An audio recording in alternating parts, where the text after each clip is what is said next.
This is the story of how we created a new life-saving habit with 40,000 women, proving that you don't need huge budgets to be hugely effective. How did we do it? Monthly self-checks for breast cancer save lives.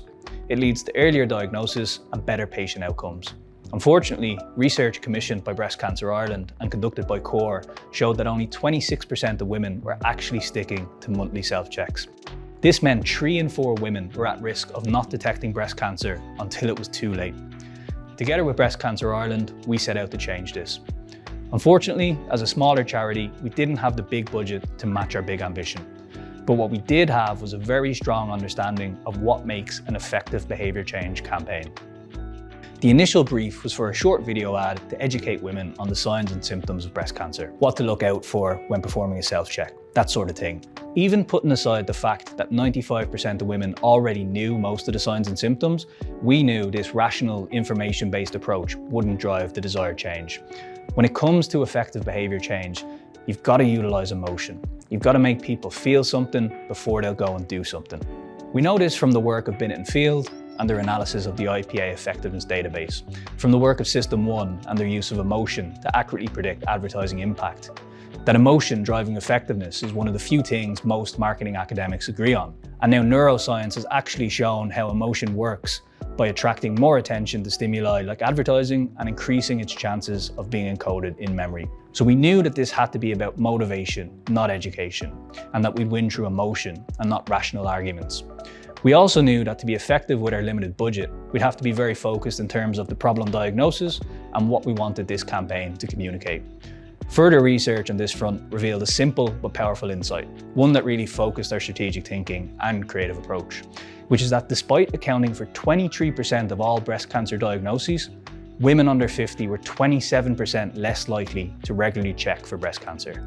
Breast cancer was seen as an older woman's issue, and so women under 50 were underestimating their risk and the importance of regular self-checks, even for themselves. And it's no surprise it was seen as such. The minimum age for Ireland's National Breast Check programme has historically been set at 50. And if we look at how breast cancer patients are portrayed in the news and the media, well, you can see how women under 50 might be forgiven for assuming this isn't being aimed at them. Our strategy was to flip these perceptions of breast cancer on their head and show Ireland that women of all ages need to regularly self-check. To do this, we created a short but emotionally impactful piece of film, which tells the story of a mother and daughter dealing with a breast cancer diagnosis, but with a twist.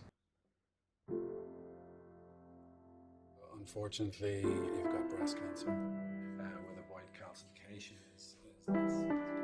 Mum took the news very hard. I tried to tell her that because we got the breast cancer early, there was every chance of a full recovery. And anyway, it's never about the future. It's always just about the now. I love you. I love you. The precious time that you get to spend with the ones you love. The chemo went well. And in the end, it only took a small procedure to remove the lump.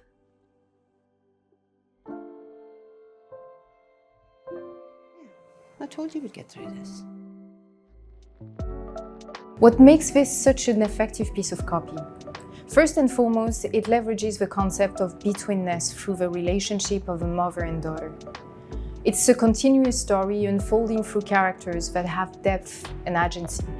It relies heavily on unspoken, implicit communication between the characters. And of course, the melodic soundtrack, which is very moving in its own right. All of which the work of Orlando Wood has shown to be key drivers of creative effectiveness. Then there's the use of emotion, like surprise, at it being the daughter who has been diagnosed with cancer. The relief and hope when you realize the treatment was successful and she's going to be okay. And of course, it's no accident that our primary message appears just after the emotional peak of the ad. We do that to make sure the right things get encoded into long-term memory. And it worked. Over 90% of women surveyed said the ad was relevant to them and that it would make them more likely to check for breast cancer. 96% took away the key message that breast cancer affects women of all ages, and 91% that younger women should self-check for breast cancer too. But most importantly, the number of women performing monthly self-checks for breast cancer increased by 31%, with the biggest increase coming from women under 50. That's an additional 40,000 women checking for breast cancer every single month. To put that in context, that's nearly enough women to completely fill the Aviva Stadium. And in time, this behavior change will lead to a lot of earlier diagnosis and lives saved. Which just goes to show that you can make a big difference even with a little budget.